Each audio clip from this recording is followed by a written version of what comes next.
श्रियकान्ताय कल्याणनिधये निधयेऽर्तिनाम् श्रीवेङ्कटनिवासाय श्रीनिवासाय मङ्गलम्।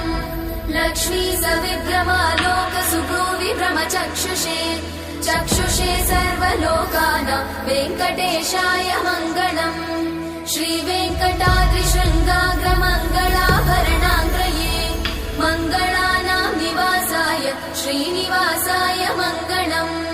सर्वावयव सौन्दर्य सम्पदा सर्वचेतसां सदा सम्मोहनायास्तु वेङ्कटेशाय मङ्गलम्।